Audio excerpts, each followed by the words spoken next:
Just want to check. I'm recording already. Hi, everyone. Good afternoon. Good afternoon. You're welcome to our meeting for Hi. February meeting. That's our second meeting for this year. I don't know where the time flew to, but it's always a pleasure to have everyone on this meeting. So thank you for joining us. We have the agenda sent out earlier. And just don't mind if you see me, I'm just admitting people in as well. And they seem to be coming quick and fast as well. So yeah. So for this afternoon, we have 4 speakers.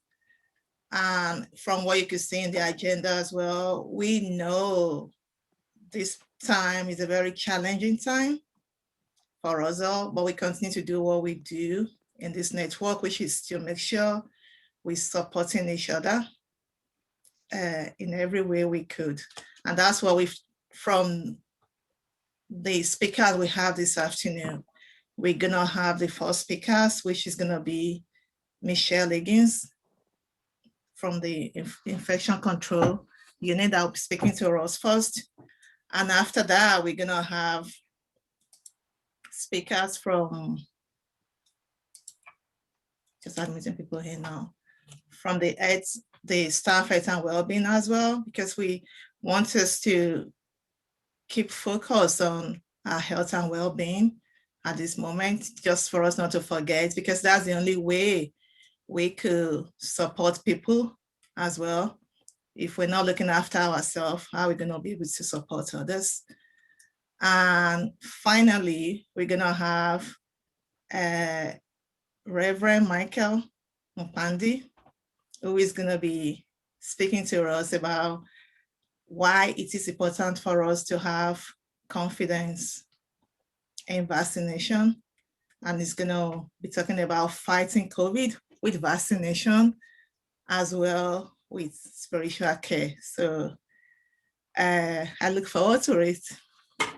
And without wasting any time, because I know, Michelle, you need to leave us earlier because you're going for another meeting. So I'm just gonna hand you over now to Michelle Higgins. Yeah, Michelle, go on. Thank you, Abby. I might have a little bit longer actually, because my diary's changed as it seems to do since we last spoke. But I suppose what I'm saying is if people want to chip in and ask questions, that's absolutely fine. You know, I'd rather stay a little bit longer and answer any questions than rush. That's brilliant. I think we love that. We love to have you with us. So yeah, if you do have any questions, if you can, because I will have to go a little bit later on, but if you catch me at the end of my little bit, and then yeah, I'll just try and answer what I can. So I'm Michelle Higgins. I'm the head of infection prevention and of physical health. My job title's extended a little bit since the beginning of the pandemic, as many of us have. I should have had Gugu with me today. Gugu and Kube is our infection prevention nurse from the infection control team, who you might know because she's probably a little bit more outward and patient facing than I am in my role, but unfortunately she's not well. It's not COVID related, but she's off this week, so sorry about that. So I just wanted to tell you a little bit about our team and what we do really, and I guess the context of the last year. So our team consists of physical health and infection control experts, and we used to be separate, but we've been brought together under this pandemic just because it just felt a little bit more, we had a bit more resilience that way, and it felt a little bit more robust, and because there's a really close linkage between both subjects anyway. So yeah, I say we're experts with the caveat that COVID has sent us all back to the drawing board really, in terms of what we thought we knew about viruses and how they behave. But our team lead on the testing of service users, the vaccination of staff and service users. And then a big part of our role as well is the advice and guidance you see on the comms bulletins and the staff website, and all the posters that have appeared over the trust of the last year. So yeah, our team are the little people you see charging around with those little red boxes to do our swabbing. And we're not the PPE police, but we do get a bit jittery when we see people not wearing their eye protection or if they've got the mask under the nose. So yeah, it's interesting times. It's certainly the most challenging and, I have to say, exhausting year of my 28-year nursing career. But that said, the team and myself, we're as motivated as ever, really, to make sure that people are informed and that we keep people safe whilst they're in work, and we give them the information on how to keep themselves safe out of work, and know how to protect those people that we're caring for, who we know can be extremely vulnerable, don't we? But I guess I'm really here because at the Leeds City Council Inequalities meeting a few weeks ago, they did a bit of a focus on vaccination and people from Black, Asian, minority ethnic backgrounds. And there was some concerning data. We received some information. It was quite alarming to me, really, as someone who's involved in our vaccination programme for our staff and service users. And I felt like I'm in a position within that vaccination programme where I can perhaps influence based on some of the information that we received from meetings like that and from meetings like this as well. So you'll have probably heard and seen a lot in the media about people from Black, Asian and other minority ethnic groups receiving the vaccine in far smaller numbers than people from a white background. And I suppose that played out really in the information from Leeds City Council when they looked at the information submitted to the central system by the primary care networks. They found that groups vaccinated today, and we're going back a few weeks now, so at that point it was I think it was people in the 70 to 74-year-old age group, plus some people in clinically extremely vulnerable categories. They found that 83.1% of people from a white background have had a first vaccine, but that compared to 57.4% of people from a Black, Asian and minority ethnic background. So that was really concerning. And also, I suppose the other concerning issue was that the decline rate was higher as well. So I just want to reiterate, really, it's every individual's choice whether they decide to receive a vaccine or not. I really do truly believe that, even though I'm really believing vaccination myself. But we don't want to leave any stone unturned so that we know everybody has had the opportunity to have questions, concerns or any anxieties addressed, really. So I think that's just what I wanted to say, Abby, and like I say, I'll take any questions or comments. Thank you very much, Michelle, for that. And I think, I mean, listening to the statistics and from some of what we've been hearing, and some of us that work within, even if you're not working within the research, I think we've been hearing some of these statistics. And I think the point most of us are kind of, I mean, for me and those people I've spoken with, is just trying to see how we could just support and encourage people and find a way to know what are the reasons for the that's making people hesitant about it, really, and look for ways to support, not trying to make anyone feel uncomfortable or shame anyone, but just to let people know that the information are available and for them to access it. So thank you very much for that. We'll throw it now open if anyone has any questions or any comments they want to put into that. Just unmute yourself and yeah. Yeah, go on, Deepna. All right. I'm really alarmed at that percentage.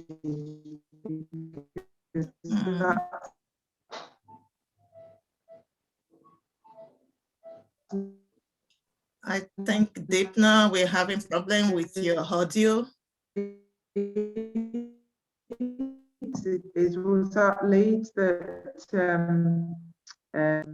Michelle was referring to? Leeds City Council, those statistics came from? About the low number of. Sorry, Dimna, are you asking me if Yeah. they're lead? Are you Turn the asking me if video they're on. lead statistics? Is that better? Can Yes, you it's hear me better now? now. It's better now, Deepna. Yes. Can you repeat your question, Dimna? Yeah. Cool. Yeah, can you hear me now? Okay, Yeah. go on, Deepna.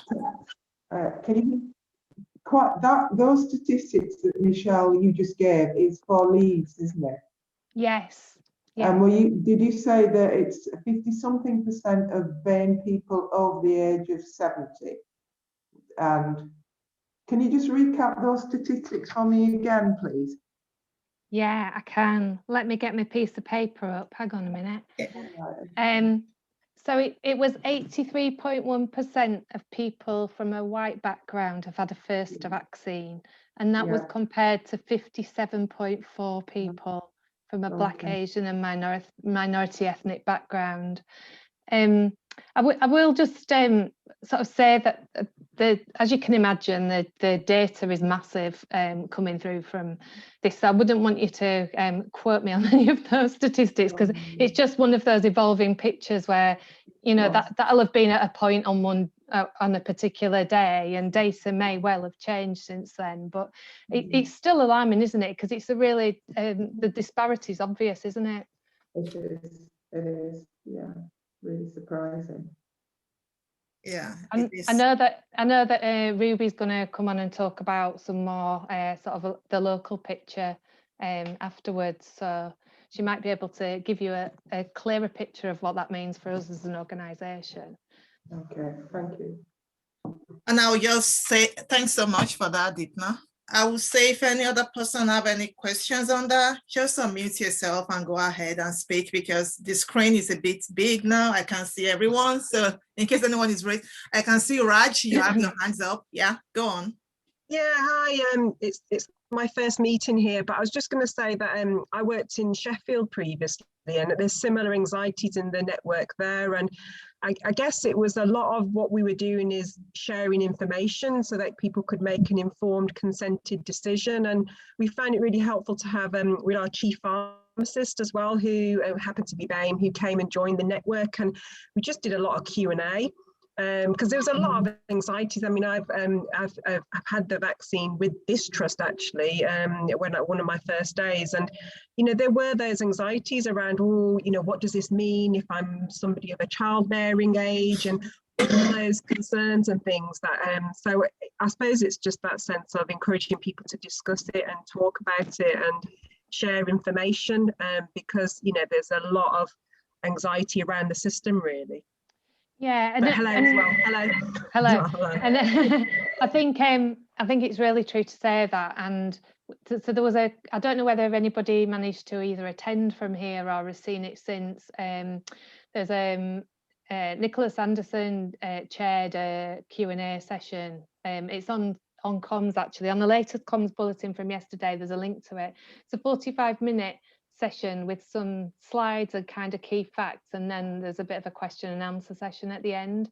And we're learning every day for this. I learn, you know, I'm in it, I'm right in the thick of it, but I've learned something new yesterday when I listened to the call. So it's just always worth dipping into those sessions really and keeping up, because as the picture evolves and the knowledge around the vaccine evolves, we can answer more of those questions. There's some really reassuring research information coming through now about, you know, and the data's still quite small, but we're starting to understand that that the vaccine does have a role in preventing spread now, whereas we didn't know that just a few weeks back, we didn't have that information. So it is worth keeping up to date with those things. There's a question in the that I've been sent around patients in the community who find it embarrassing when the staff member attends for them putting PPE on outside the house. It's really difficult, this, isn't it? Because we're really clear, staff absolutely must wear PPE in their when they're going into a patient environment. And I guess for community staff, because they're going around multiple households, it's even more important that wearing your apron and your gloves. You know, it's in a ward, it's very, very important, but it is one household at the end of the day. But as you're moving around different households, so I don't want to give any indication that it's all right to wait until you're inside to put your PPE on. But what I would say is just try and think a little bit about how you can do that. So if they've got a porch, put it on in the porch. If they've got a back door, use the back door. If they've got a side door, use the side. You know, just to try and increase discretion where you can. The other thing I would say is that we have to treat everybody as if they've got the virus. And so if somebody was coming into my house, I would expect them to have PPE on, because it's about protecting them as much as it is about protecting the next person whose house you're going on to. So I think sometimes it's the way you frame the conversation. So, you know, it might be that I need to put this, sorry, I need to put this on before I come into your house because it's protecting you from anything that I might have on my clothes. And just try and frame it that way. Thank you very much, Michelle. That's very interesting, Izzy, when you look at it from the angle of many of our staff that work within the community as well. But like, I think that's one of the things about this pandemics, Izzy. It's hard to believe we're a year into it and we're still in the middle of it. I don't think any of us ever thought a year ago that a year down the line we'll still be having this conversation. So it is good that we've got the support we've got, and it's good that we have the leadership of the trust as well supporting us. It's nice we've got Sarah Muro as well in the meeting today, as well as Isha supporting us. But I think the message continues, and I could hear from what Raj you were talking about earlier as well. It is so important that we continue to support people, to signpost them, to let them know where there are available information out there to help and to support. And that will probably bring us back as well to the other section of this afternoon, to kind of, one of the things we see a lot during these pandemics usually is you see on the Trustwide, as one of the platform or the media talking about support from the staff health and well-being support and stuff like that. So it's a good thing to be able to have the next speakers to be able to tell us their involvement in this period, what they're doing, the support out there for staff, and how we could assess it. So that would take us straight to Caroline and Ruby to speak to us on that. Thank you. Thanks, Abby. I'll start. And for those who don't know me, I'm Caroline Bamford, and I'm sort of lead around diversity and inclusion. Health and wellbeing is such a priority at the moment. And it's really interesting, Michelle, when you were saying about information and Rajendra about sharing information. And the thing with health and wellbeing is there's so much information at the moment and so many areas of support. So the purpose of this was just to give you a bit of an overview in terms of some of that health and wellbeing support, but particularly looking at it, you know, through the vaccination and equality and diversity lens. And I feel a bit of a cheat because Ruby's going to lead this presentation, but we'll both pitch in with questions and comments as we go through. So I'll hand over to Ruby to introduce herself. Thank you, Caroline, and good afternoon, everybody. For those of you who don't know me, I'm Ruby Bansell, based with Caroline in the Diversity and Inclusion Team's project manager. And as Abby's already alluded to, and following on from Michelle's conversation, that the real kind of focus for me today is really to just kind of bring you up to speed around what is out there to help you to, I guess, make informed decisions, and also to inform, educate, to raise awareness around the support that's available for each other, but also more kind of widely in the community, because there is such a lot of information at the moment circulating about the vaccine it can get so overwhelming. But what's really helpful is to know that you can go to some really reliable sources that have been evidence-based, peer researched, and kind of supported in terms of the arguments either for or against the vaccine, and for you to make those informed decisions. Because I guess, as Caroline's alluded to, thinking about it through an EDI lens, that for some of you and for some people, making the decision around having the vaccine or not having it isn't an individual choice. It might be something that's influenced by people that you live with, your family, your wider network, your faith, your spirituality, your values, your principles, your morals, whatever that might be. And it can become really confusing. It can become really overwhelming because you can feel torn around your head and your heart and what you feel you should do. And so I suppose our role and function and duty is to kind of give you as much reliable information that we can possibly give you and make sure that you're aware of it. I absolutely 100% believe knowledge is power, and it really does help to give you that kind of right decision making and the ammunition that you need to actually do it with confidence. You're either going to do it or you're not going to do it. The choice is absolutely up to you. So Abby, please could you bring the slides up for me? Thank you. So all I'm going to propose to do is, I'm not going to at all going to preach to the converted, because a lot of this stuff will be familiar to you, but it's just revisiting because there is such a lot of information, and it's just reminding you what is out there. And I suppose I'm going to start with do you want to do it on the full screen, please, and just skip to slide 2 for me, please. Yeah, perfect. Yeah, so I just want to kind of set the wider context around what is there, and please, please, please go to our wonderful website where you've got a wealth of resource and information around staff health and well-being, because within these pages you've also got an absolute resource minefield of information around the COVID vaccine, around local support, around some of the national support offers as well. Do you want to just go to the next one, please, for me, Abby? Yeah. Thank you.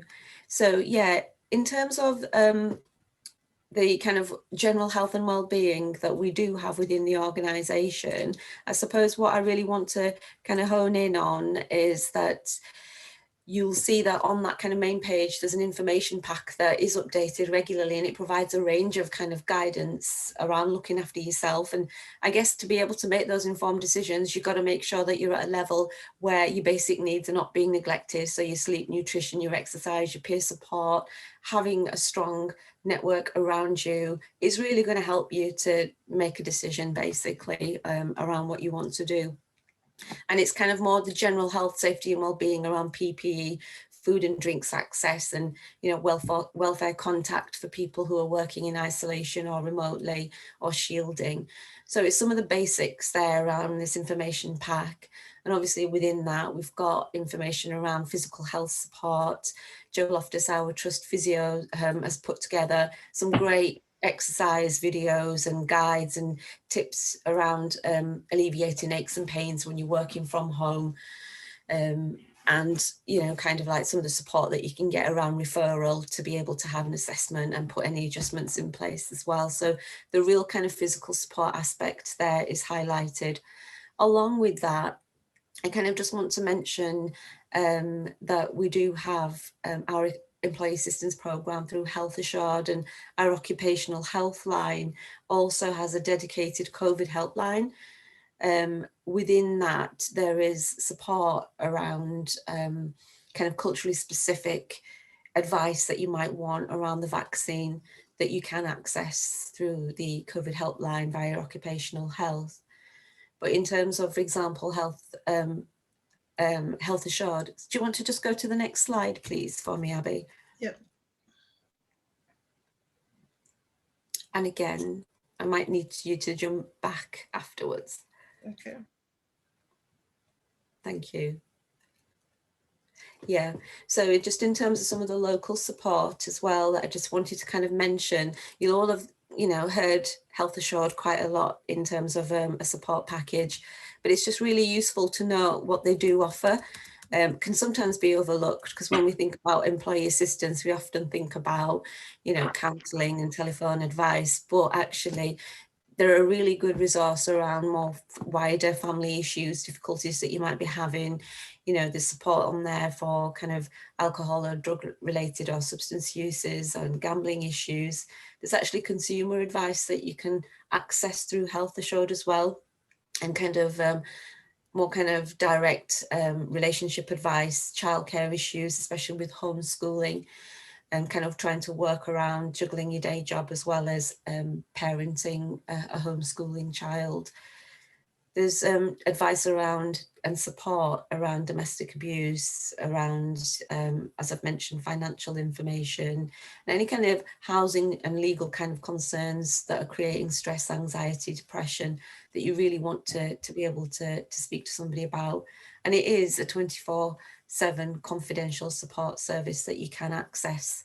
And it will always be kind of through an experienced therapist or a counsellor or an advisor, really.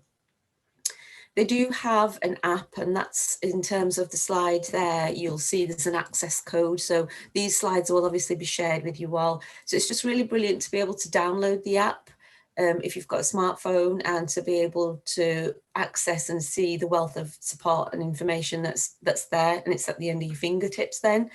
It just, I suppose, part of the kind of dealing with the overwhelm of so much information is to try and think of ways and strategies to have quick access when you need it. So actually downloading some of those apps and having them to hand is a really kind of quick way and a good way, because it means we all tend to have our phones around us or on us kind of most of the time that we're awake. So just having some of these numbers that are dotted in your phone and your contacts and just some quick access points is just really helpful. Could we possibly go back? Sorry, Abby. Okay. This one? Yeah, that's fine. Thank you. So I guess in terms of the vaccination programme, I don't know if some of you managed to get onto the call that was facilitated earlier this week, which was brilliant. Yes. Really helped to kind of answer some questions and bust some myths, shall I say, around the vaccine programme and concerns that people have had.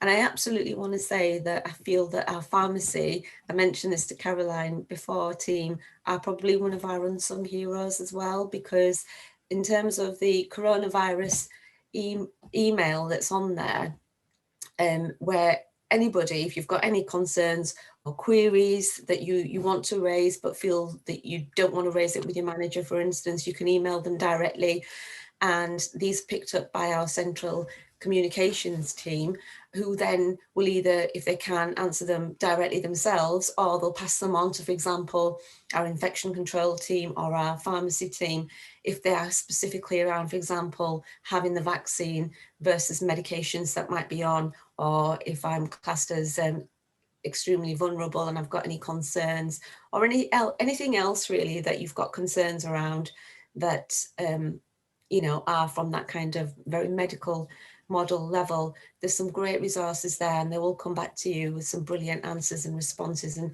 still give you that locus of control around whether you want to have the vaccine or not. So I absolutely encourage you to use that central inbox, because it's a resource, it's there, and you know, it's been the kind of messages are picked up daily. So in terms of, I guess, raising concerns, we know John, for example, our Freedom to Speak Up Guardian, and his group of ambassadors are always there on hand as well. So as another, I guess, support mechanism, if you do have any queries and concerns that you don't feel like you can maybe speak to somebody that you work directly with or your line manager, you can in absolute confidence raise any concerns with John and his team. Once again, in terms of the vaccine and kind of wanting to understand any pharmacological and medical concerns that you might have, that there is the NHS e-learning platform that you can access lots of information and webinars and guidance and events from as well. And again, some of the questions and concerns that you might be carrying and holding may already have been answered. So by looking again at the programme webpage, you'll see there are some frequently answered questions that you can access, and they're available actually in alternative languages and formats as well. Because if it is something that you feel you want to be able to discuss and share and kind of have those conversations with family members, I think it's really helpful to be able to do it in a way, in a format that's really going to help people to feel comfortable reading information for themselves and feeling confident with the knowledge that's coming to them. And just finally there, again, as I say, in terms of vulnerable groups and any kind of concerns around fertility, pregnancy, we've got the medication and health condition advice line there as well that you can contact, which is within the organisation. Okay, thank you. Abby, do you want to go on to the next slide, please? Yeah, one more. Thank you. That's it. Lovely. Thank you. I've already mentioned points 2 and 3, so I won't go into them, but I just obviously wanted to flag that wellbeing assessment discussions are still going on. They should be a continual process. And if you do have concerns, it's just that reminder of to please use that resource, use that opportunity with your line manager to be able to support you, support any concerns that you have, or to be able to signpost you. Again, might be via the coronavirus email or through occupational health or whatever, but it's just use that opportunity if you find that you can't think about anything else at that point in time when you need to have the advice and you want to go to somebody that's kind of close by, really. And I suppose your line manager is that person. Thanks, Abby. Do you want to go to the next slide, please? Yeah, so those are some of the local offers, and as I say, there are, there's quite an intensive package of support that we do offer as an organisation. Before I go on to some of the wider and more kind of bespoke offers that are offered nationally through NHS England and Improvement, Caroline, did you want to come in at any point and add anything around the trust packages? No, Ruby, I think you've covered everything, so I will bow outwards. Yeah. Fabulous, thank you.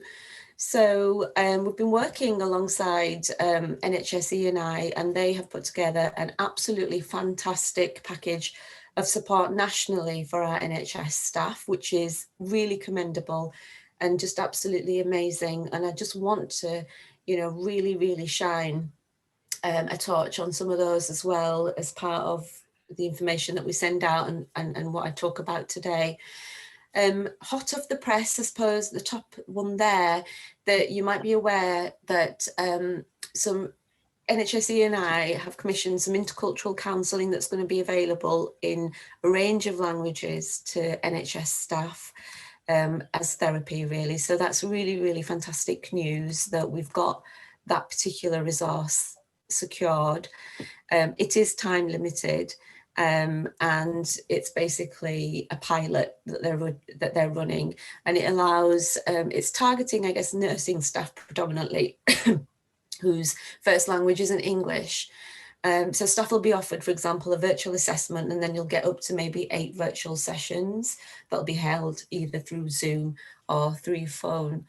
And you can choose to have them in native languages if you so choose. I'll send you a link, as Abby will send you the slides out, where you can find out more about this resource and how to access this either through kind of self-referral or online referral as well. So the second one there around, again, the vaccination programme communications pack is a really fantastic resource for health and social care providers and staff who really want to come up to speed with the latest research and evidence around what the vaccine programme entails, some of those kind of reluctance and hesitation around having the vaccine, but also what support is available more widely as well. So again, I'll send you on further information. And I guess what's really great about that is that you have got, it's not just lots of reading, but you've got blogs and videos and some of the medical staff there that have been quoted, who have actually given their perspectives and evidence-based opinions around the vaccine. So it's just great to be able to have that, I guess, again, as part of having a wider bank of resources that are reliable that you can go to. And if it does help to actually play those with family members or people that you live with, and to have the kind of wider debate and discussion as a result of that, it's just another accessible way of doing that. Okay, do you want to go to the next slide, please, Abby? So I know this is really difficult to read, so I do apologise, but I just want, again, the slides will be sent out, but this is brilliant because this is hot off the press earlier this week, and just it's a bit of a plan on a page around everything that's available nationally that our staff can access through the support package that NHSE and I have put together for staff around health and wellbeing. And on there again are a number of apps. If you've got smartphones, please access them, because usually the apps would charge a fee, but they are free for NHS staff until the end of March. And so to be able to have something on there that, you know, helps you to think about being mindful, or if you're having difficulty with sleep, this I know Sleepio is kind of heralded as a really great app for people and helps them to unwind. There's a range of resources that you can actually access from there that can be really helpful.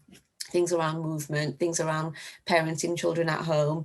For example, some of the applications allow you to download programs that help you to plan your day for schooling and kind of juggle work tasks, and just to be a bit more structured. And it's about upskilling and kind of creating new ways of working and giving you the skills to be able to do that. So some of it is about just helping you to manage your time and organize yourself better in the new way that we work. Some of it is about self-help, being able to be connected, and peer support measures that you can take. But then you've got the more intensive approaches as well, for example, for leaders around the common rooms, around being able to have a support structure for managers to then be able to support their staff, and a wealth of information and webinars that you can access for free through this particular portal. So I will, as I say, send this over to you. Please take the time to have a look at what's on there, because it's just an absolute fantastic resource to have at your fingertips. Do you want to go to the next one, please? Yeah.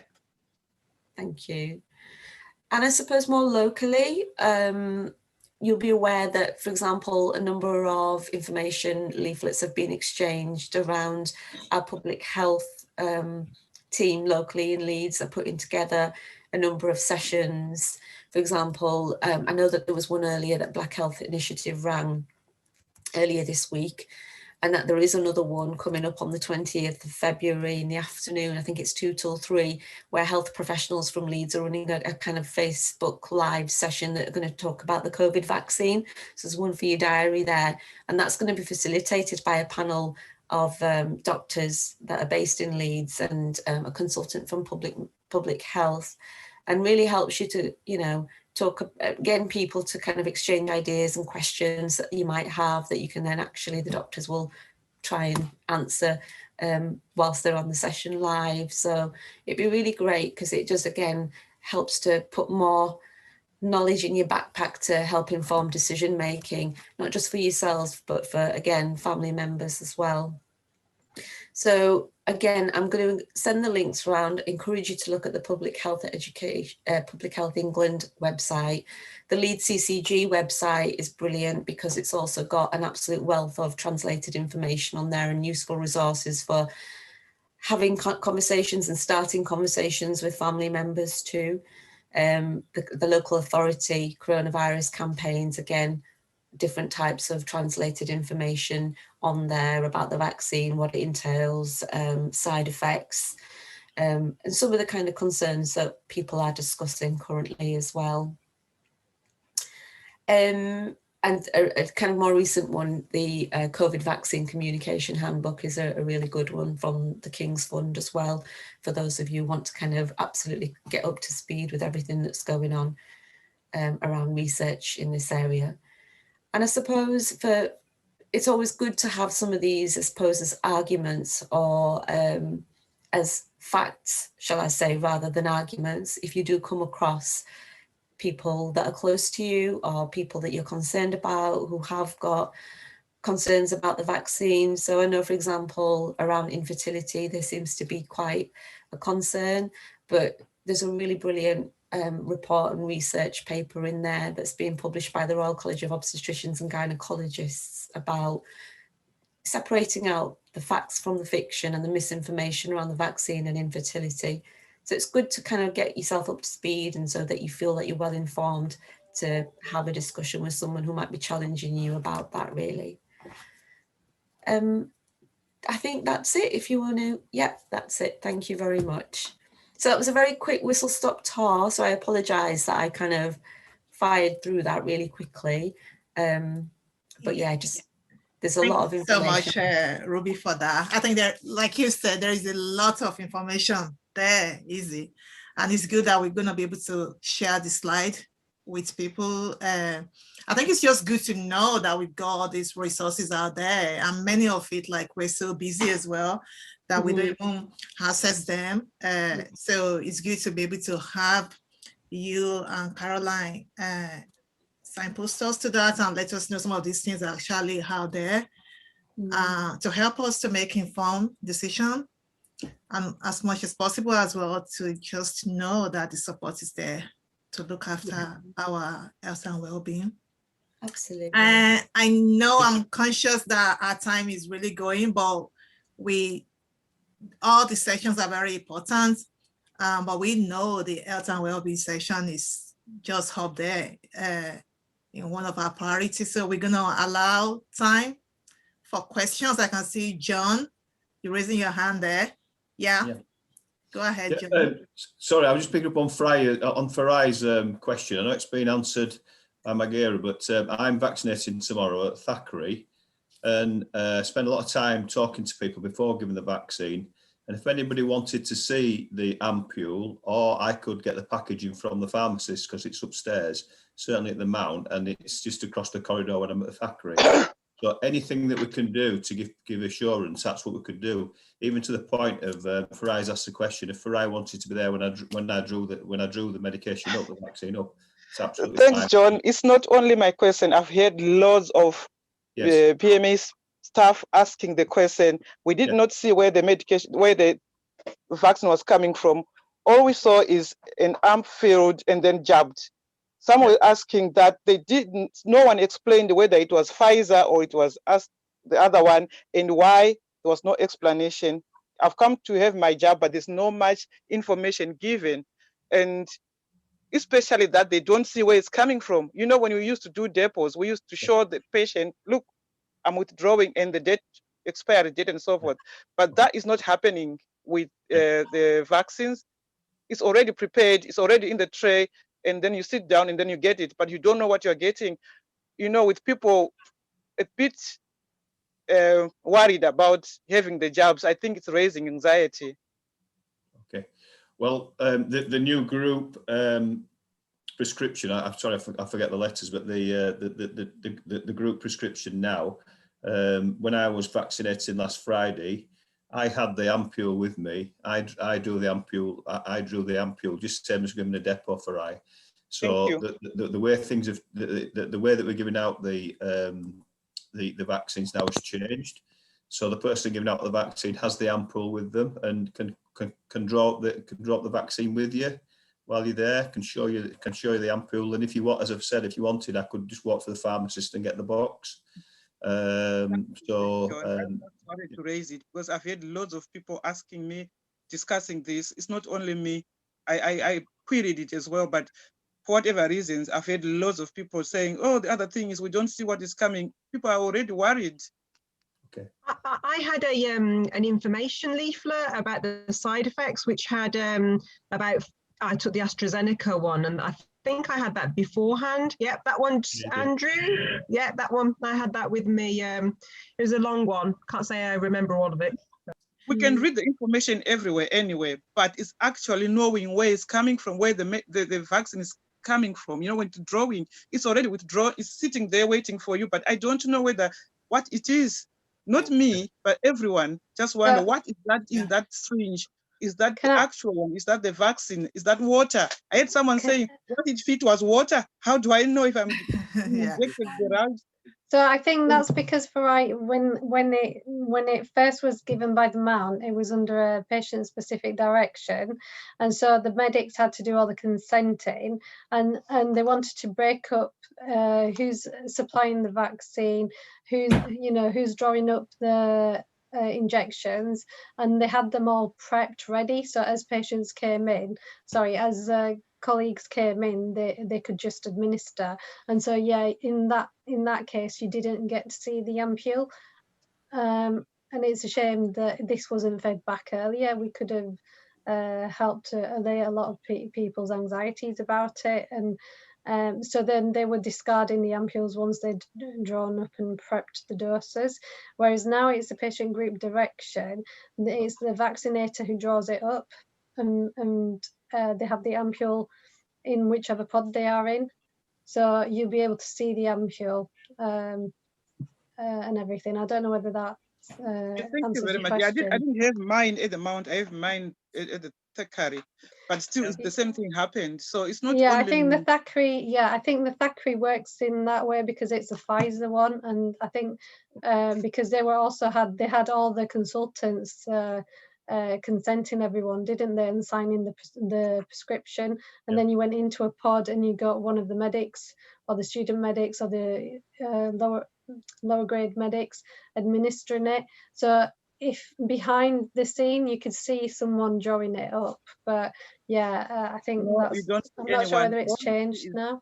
No? Yeah, thank you very much. I'm just raising this. It's not only me, and I've had lots of people saying the same thing, and yet we're having the low number of BME staff not having the vaccine. So I'm just thinking, let's just do it that way. Maybe that would be so helpful because, and I've advised them to say, can you ask when you get there, can you just say, can I have a look?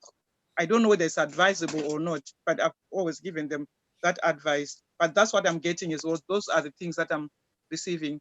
Yeah, I think thanks so much for that, Farai. Can I just finish off, Abby? Farai, I know you raised it on behalf of other people as well, but I'll be either a vaccinator or clinical supervisor tomorrow at Thackeray, and I can raise it with Steve Dawson as well to make sure that this is, we've heard what you said now, and I can make sure that this is escalated to the correct level. Yes. So if I'm clinical supervisor, because I've read a few or three of them saying, can I have the second one? Because I don't see it. Is that water?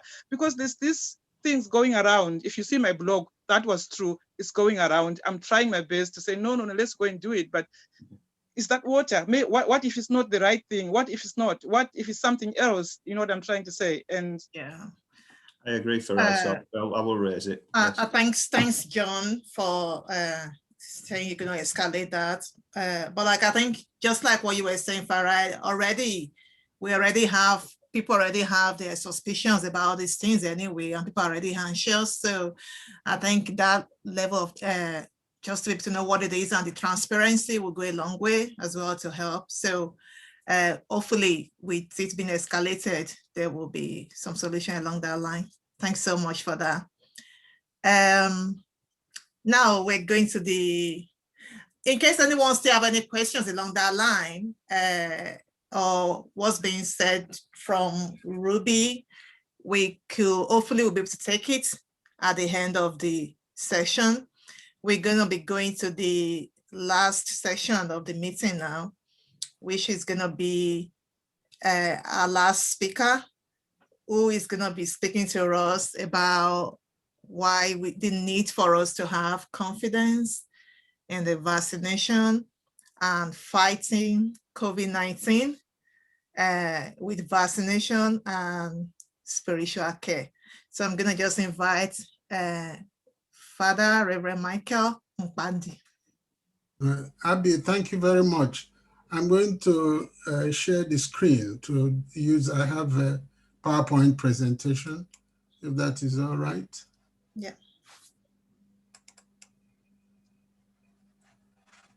Okay.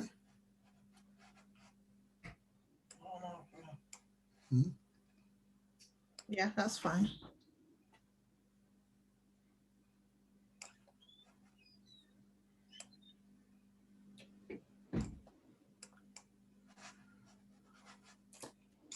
Okay. My name is Reverend Michael Mpadi. I am the manager, as you've been told, of our chaplaincy. I'm also in the Catholic Diocese of Leeds.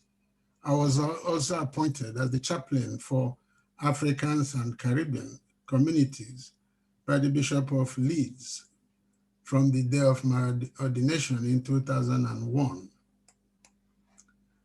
And by God's most compassionate providence, today, 11th of February, is also the 20th anniversary of my ordination. May God be praised. So for me, this is a sign that God wants me to join all of you today in the task of fighting COVID-19 by vaccination and spiritual care. I pray with confidence that God will direct what I said to you.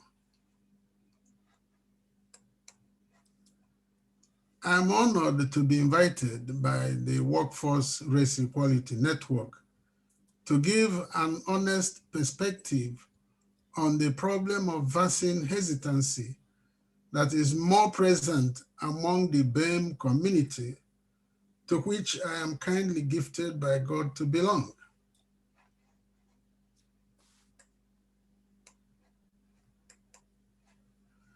Before I go any further in what I am going to say, please allow me to declare my humble stand on the issue of fighting COVID by vaccination.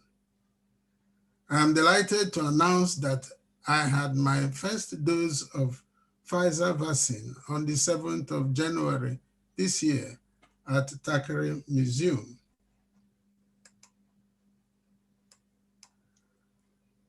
I have great sympathy. Now, let me first of all talk about this, the hesitancy and the anti-vaxxers. I have great sympathy for vaccine hesitants, those who have been long marginalized and discriminated against by society, invariably become very hesitant to be involved with society for fear of their usual bad experience. Nothing good ever comes from trying to belong. You hear some of them say. So hesitancy is really for protection, not for protest. However, the anti-vaxxers are those manipulating vulnerable people with vaccine misinformation for their own agenda.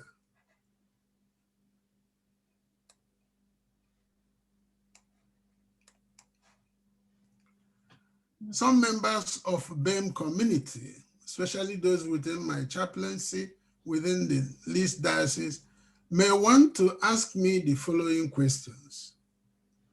Why did I rush off to accept vaccination when some members of our communities are suspicious and reluctant to accept the vaccination? And the second question could follow. Was I not aware of the anti-vaccine information sent to our communities in WhatsApp and elsewhere?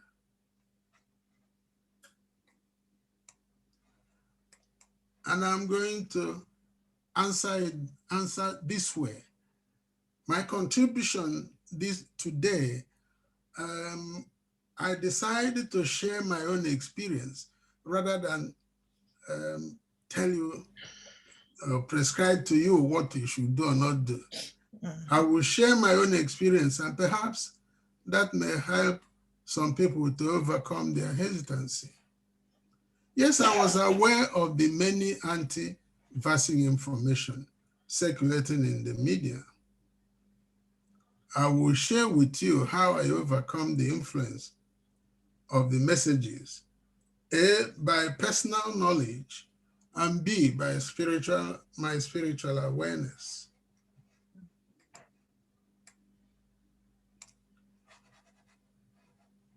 I will start from my own personal knowledge. My doctorate degree is in an area of energy engineering. And after that, I worked as a senior research fellow for more than 10 years in Leeds University.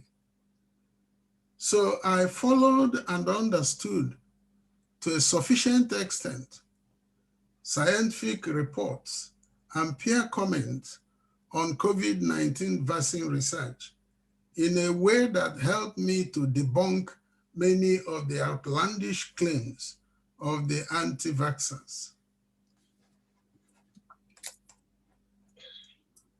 I know that vaccine scientists from all over the nations in America, Europe, and the world working together now will not be able to work secretly together to deliberately develop a vaccine that is either deadly or for mind control, as claimed by some of the extreme anti-vaxxer messages. It is just not possible for such a bizarre program to escape evidential exposure from the global press. And note very well that anti-vaxxers make all their claims without evidence. It is also impossible that state governments across the world who are now scrambling for COVID-19 vaccines for their people were either ignorant of or complicit in the development of a Nazi-like dangerous mass controlling vaccine against their own population. I repeat, such a bizarre program will not escape evidential exposure from the global press. And I say again, note, anti-vaxxers always make their claims without evidence.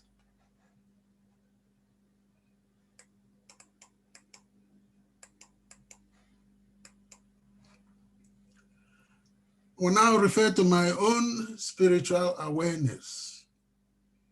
I know that God created the universe, including our planet. I know also that all things were created through Jesus and for him. Before anything was created, he existed and he holds all things in being. This is from letter of St. Paul to the Colossians. So God holds all things in existence. From the beginning, God was in charge. God is still in charge and will always be in charge. At the beginning of the salvation history, God ruled his people directly until the people were too frightened of his majesty and requested for self-rule.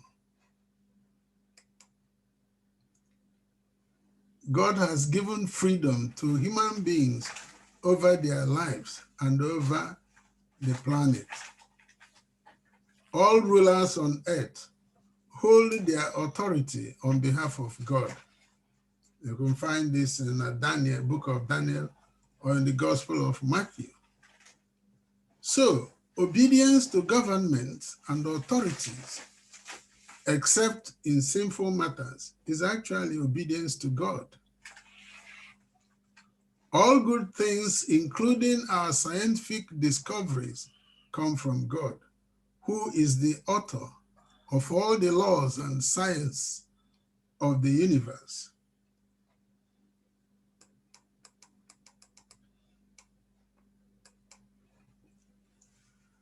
So every person has a soul that is made in the image and likeness of God. That is to say that a human soul is spiritual and possesses intellect and free will. In other words, our intellect and free will as a person resides in our soul. God loves every person with infinite love.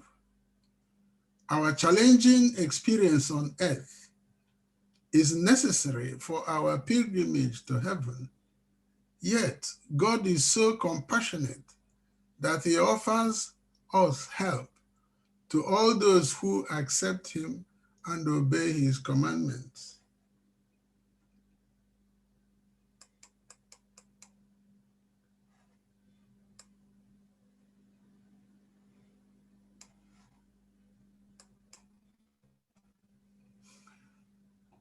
Jesus in his time on earth was outstanding for his compassionate healing ministry.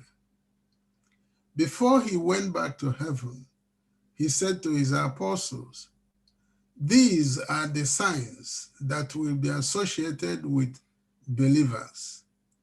In my name, they will cast out devils. They will lay their hands on the sick who would recover." You can see this on the Gospel of Mark. So Christian missionaries built hospitals in many parts of the world and also trained doctors and nurses. The year 325 AD appears to be the beginning of construction of Christian hospitals in the Roman Empire. Among the earliest were those built by the physician Samson the Hospitable in Constantinople and by Saint Basil of Caesarea to carry out the mission of Jesus Christ. When the healing of the body is motivated by love and compassion, it heals the human spirit by drawing it closer to God. In Europe, the medieval concept of Christian care evolved during the 16th and 17th centuries into the secular one. So it is God who inspires all scientific discoveries, including the COVID-19 vaccine. So divine forces are never far from medical care, starting from discovery to efficacy. Any clinician can harness divine forces to his or her medical care for holistic effect by love, compassion, and prayer.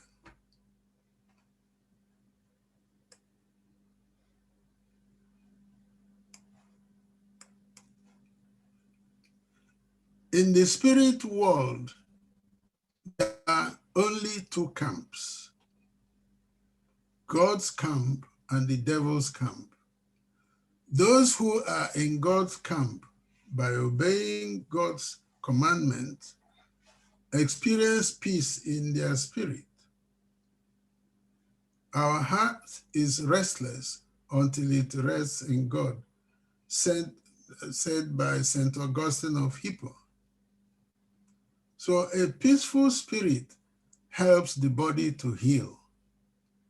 It hears the voice of God and follows God's plan for his or her life.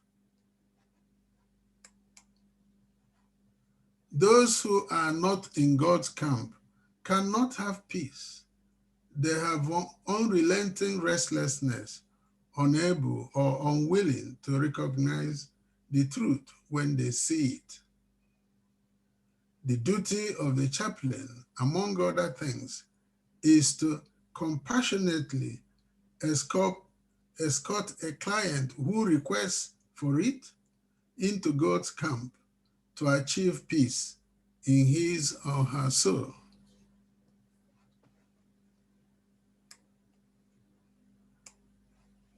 So the summary of my own experience, or my own way of concluding that this vaccine, I have to take it, and that it is good for me, good for my family, and good for my friends. I have shown how my knowledge, training, and experience helped me to refute the anti-vaccine messages for myself, my family, and friends. I proclaimed that God made all scientific laws and inspires all scientists to discover them, as in the case of the COVID-19 vaccine.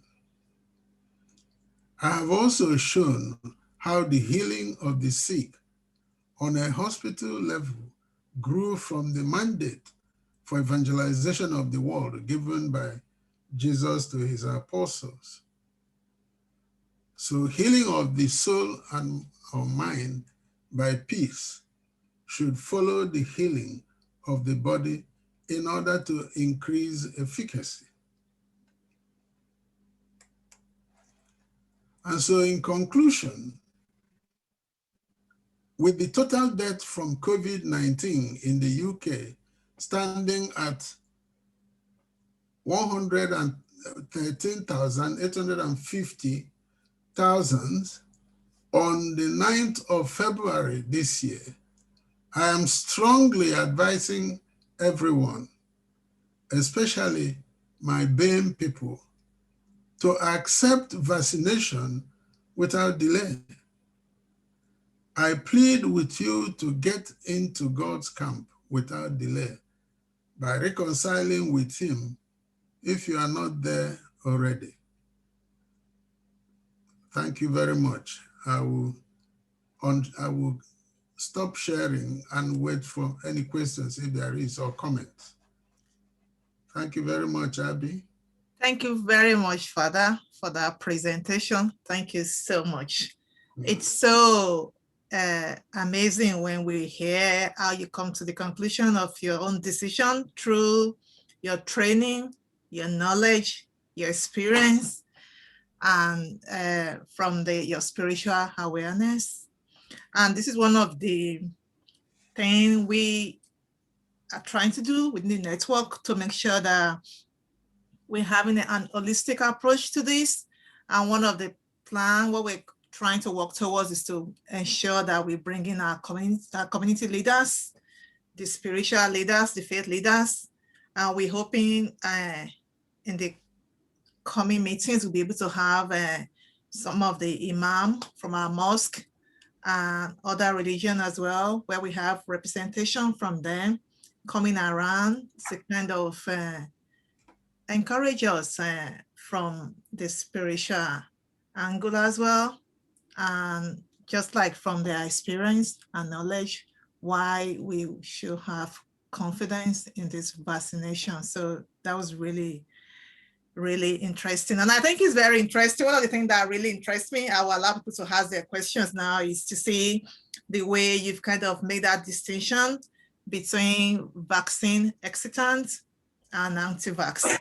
Because I think one thing we always try to do, and I say that a lot, and I know many of the people within my team, is to kind of make sure that wherever people, whatever camp they belong, for them to know there is support, but like to kind of with compassion as well to be supporting people. Because when you make that distinction, it's kind of make it to want to be able to kind of like, there are people who are just hesitant for different reasons, which we've heard some today. We heard some of it during our Q&A sessions, and I follow some of this information as well, to kind of people have different reasons why they are hesitant for this. So it's really good to be able to see that distinctions, that as we continue in the, I don't want to use the word fight, but it's like a fight through these pandemics, to make sure we are conscious while we're providing support and showing compassion for people around us, our colleagues. It's been a tough journey, and we're only hanging on, believing on hope that we'll be out of it very soon. Thank you so much for that. Now, if anyone has any questions or any contribution, just unmute yourself and go ahead, please.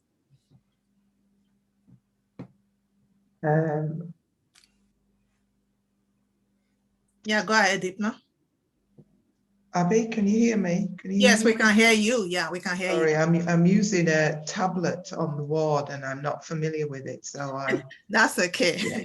There's lots of things that I can't do, I can't figure out. But anyway, I just wanted to thank you, Father Michael. That was really interesting. And one of the things that I was aware of whilst he was speaking is, and certainly my experience of coming to the conclusion that I needed to get the vaccine, was the whole issue of fear. That it becomes very much an emotional issue when we hear all the anti-vax campaigners. And I think kind of reducing that fear is so crucial. And from that, you can then have the space to then take on the knowledge and to look at it in a calm, rational way.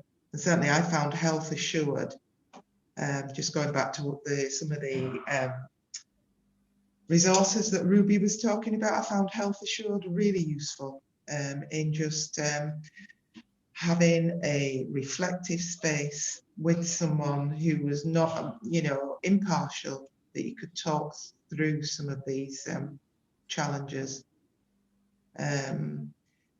And yeah, I'm with you, Father Michael. I think BAME people, because of our history, our experiences, are quite fearful about this vaccine. I know certainly some of my family members are.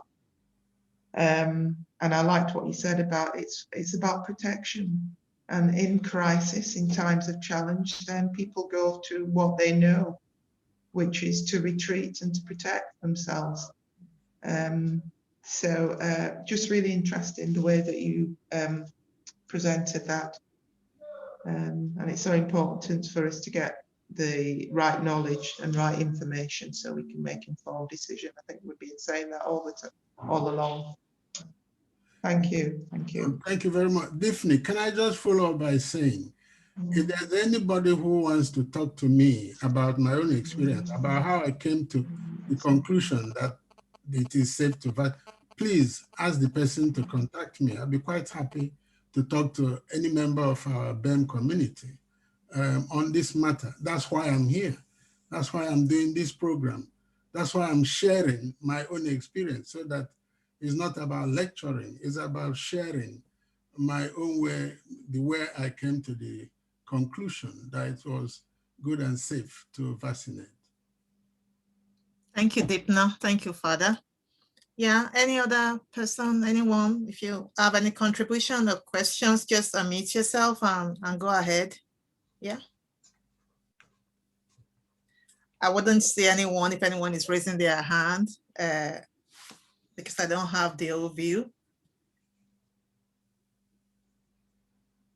Right. I think Andrew, you want to say something? No. Sorry, I was just scratching my head there, Reverend. I think it's a head scratching subject. Yeah. No, I think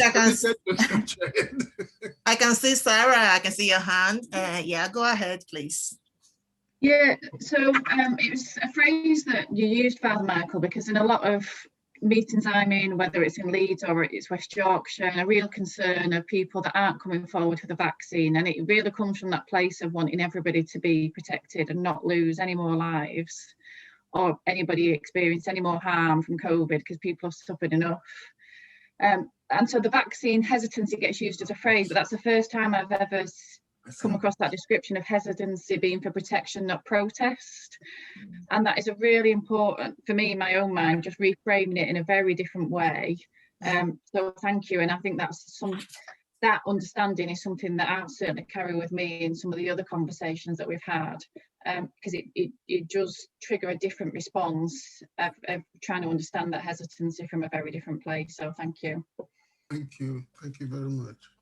Thank you very much, Sarah. Anyone else? Yeah, feel free. Just go ahead if you've got your questions or contribution. Not scratching the head if it's just like you have your questions. Yeah, go ahead. Good afternoon, everybody. Good afternoon. My name's Milton Allen. I've been quiet for a while, but I've been listening to what's been going on. Very welcome to hear the contribution of all of those of us, listening to Caroline and to Ruby. Very informative for me. But one of the things that I generally do is I'm not afraid to speak about whatever elephant is in the room. And I think that when I listen to comments, you know, I listen to Farai really speaking about conversations that we as Black people and Asian people have regularly. You know, we don't trust what is being given to us. You know, well, those of us that are not medical enough, these are the things that we hear. But I'm going back to when I was Rastafarian back in 1977. Came across some words which reflect to me right now, written by, let me just say the words first of all, okay, written by Haile Selassie. Until the philosophy that holds one race superior and another inferior. I'm going to paraphrase because it's quite a long, it's quite a long phrase, okay? And it went on to say, it's discredited, abandoned, and utterly destroyed. There will always be war. What we see right now is that when we are talking about something like a pandemic, okay, which affects everyone, when we hear people who don't look like us say things that historically were not true, then it reflects, it goes back. So we don't believe what they are saying, because by history, it doesn't stand up. What I am saying now is this: we have to look at this thing directly.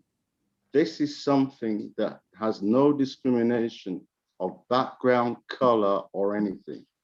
So we as a people, Black people, Asian, okay, this is a worldwide thing. We need to be able, I have family in the Caribbean, in America, in Africa, all over the world. I don't want to be traveling without a vaccination to possibly give my family, friends, relations, whoever it is, this virus. It's important for us to have this vaccination. But what is also important to me is that when we are speaking to people, white people in general who look different to us, that they identify, so they're not just holding up a bottle or coming with a vaccination tube with who knows what in it. Give us the information. Okay, Ruby quite rightly went through things that those that are converted, she's right in saying that. But information, giving us the right information, because I'm telling you, that elephant will always stay in the room because there's certain information that's not given to us. This thing doesn't discriminate. So why should we discriminate against each other? Okay, Black man or white man, this thing is after everybody. Let's all share. Let's all take part in it. Let's all go down, have the vaccination. But prior to the vaccination, let us see what's on that bottle. Show us. Why are you hiding it behind there? Why are you further making us become suspicious? Yeah, there's a lot more I have to say, but I'm going to be quiet now because, you know, I'm just a troublemaker, as people want to identify me. Okay, thank you, Abby. Thank you, everybody. Thank you so much for that. I think one thing that we could pick from that as well, I know there was a video that I recorded for the Trust, I think on Monday. And one thing I spoke about on that video as well is the issue of distrust and mistrust, which has gone a long way back. It didn't start with this pandemic. And we've seen that kind of being the cause of reason for some hesitancy as well. And even talking about what was raised earlier about people wanting to have more transparency as well. Most of these things are there, the suspicions are there. And I think I spoke in that video about why some of the things I've heard people from our BAME speak about is the reason why they have the fear for taking this vaccine is they are just not used to being offered good things, whether from a long time, whether from employment or back to the history of why they were younger in education or in housing. And some of them feel all of a sudden, if they're asking them to say, come and take this vaccine, they just kind of think if they're asking me, it's probably not a good thing. And that is a very difficult aspect to look at this. So as we all begin to work together to support each other, to tackle the misinformation out there, to work in making sure that we work in transparency as well, and understanding that some of the reason for this hesitancy is deeper than what we understand or what we see on the surface. And we can only hope that things will get better, because like you say rightly, Milton, this pandemic, this virus does not know the difference between white or black or any color in between. So we all have to look at the bigger picture to see how we could support, encourage, show compassion to each other so that we could defeat this virus. And be truthful. Yeah. And be truthful. You know, Thank you. to be able to speak the truth. Thank you. I'm somebody like this. Yeah. You know, I believe that silence is consent. Yeah. And you know, if somebody knows something and doesn't say it, they're consenting to whatever it is. You know, I mean, okay, I will be somebody that always says something, but we need to be truthful. I value myself. I won't tell you lies. if I've done something wrong, put my hand up. I did it. That's who I am. Okay, it's kept me 64 years of my life, so I know what I am saying. But what I'm saying is this: you know, we need to be able to share to our families, our friends, okay, that this thing, you know, it doesn't care. Okay, it doesn't care, and we have to know. But we have to get rid of that white elephant that's in the room. Let's not be afraid to talk about it. We are suspicious. You know, I'm speaking on behalf of my people who look like me, okay? People from an Asian background who wants to join on, whoever. We are speaking as minorities in this country, okay? Be truthful to us. Help us to help you to help ourselves. You know, I listen to all these things all the day. You know, my WhatsApp, on my WhatsApp profile, it has the face of a lion, okay? And what it says is, I am the lion and the lion is on the loose.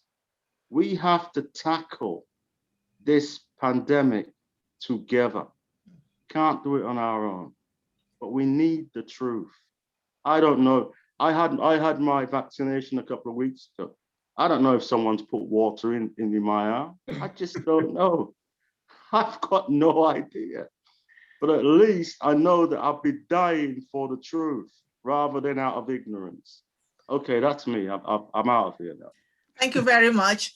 I can see now, I know we are trying to round up now. Eunice, do you have a question or contribution quickly that you want to throw in before we round up? Just very quickly, I'm sure that, especially in the Mount, that if anyone wanted to ask the Mount staff at the vaccine hub to show them the process to help and show them the original pack, I'm sure that they would be happy to walk through it with them. And you know, if it helps them to be convinced that they are getting the product that they're expecting. The original pack is usually going to be in the vaccine fridge at the Mount Hub. As generally from the Mount, they take the whole boxes across from the clinic for the clinic from the pharmacy rather than individual vials. One of my colleagues has emailed Steve Dawson just to raise his awareness of the issues. And I think that, sorry, I didn't catch your name, the Galaxy J4. I forgot, I didn't catch your name. Milton. My name is Milton. So Milton, I think what Milton said is very true. What we've got to remember as healthcare professionals, whether we're doctors, pharmacists, nurses, health support workers, there is a long history of experimentation on Black and ethnic minority Asians and ethnic minority populations within the UK as well as America, and it's stretching back hundreds of years. Something that I wasn't aware of, but only recently became aware of, is as early as in the 1970s, we were without consent and without being informed, Depo-Provera was one of the medicines that was tested without consent on women of Black and Asian minority ethnic backgrounds. So I think, you know, you've got to understand what the hesitancy, what the distrust and the mistrust is. We have to understand our history, our collective histories. And so part of that is understanding what's happened, and these are medical you know, medical societies that have valued, you know, gained their own, you know, the products being launched or what have you, and now it's well known, it's used regularly. So I think it's just very much, you've got to be aware of the history of where this mistrust is from within the communities.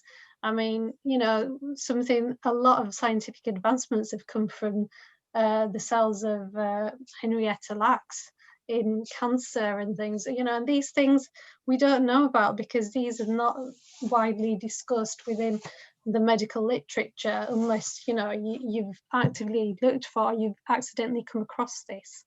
So I hope the Mount helping you walk people through the process, showing them the boxes, showing them the vaccines will help increase uptake for our communities, and hopefully that'll be a very good positive. Unfortunately, we don't have any control over the Thackeray or the Elland Road sites, but if hopefully if you ask, they will show you what you need to see to be confident about what you're getting. I know we've got to finish quickly, but I'm at the Thackeray tomorrow, and I will be bringing these points. And actually, the elephant in the room that Milton brought up, and I've worked with Milton before, staff side, etc., and other things. I've been doing it in reverse, Milton. So you've educated me, because what I've been doing is, because there's been quite a lot of concern, I've been actually making sure that that the vaccine, etc., has been to one side, so not raising people's anxieties. So that's the question I will be asking. I will be saying, would you like to see the vial? Would you like me to draw it up in front of you? So I'll change my practice as from now, but I was actually really trying to be kind, and I was doing it in reverse, but I'll change my practice, Milton, and thank you for pointing that out to me. Thanks, John. Thank you very much, John, for that, and Eunice for that. I think we've all could agree that this has been like a very informative meeting. And I know if we allow it to go on, this could go on for like another 1 hour. We've got so much to say. But I just want to say thank you to all our speakers today, to Michelle, to Ruby, to Caroline, and to Reverend Father Michael, and to everyone who has attended this meeting today for being here. And we've seen what it does, like the safe space we have where we could have some of this conversation that could be a bit uncomfortable, but we speak the truth, we support each other, and we could see things that comes out from it where we learn together and we improve on the things we do. So I'll just say thank you. If anyone still want to stay behind and just for moments of reflection or safe space, you are free to, but thank you very much. We stop recording now, and I hope you have a lovely week. Bye, everyone. Thank you, Abby. Thank you. Yeah. Thank you. Thank Bye. you very much. Bye.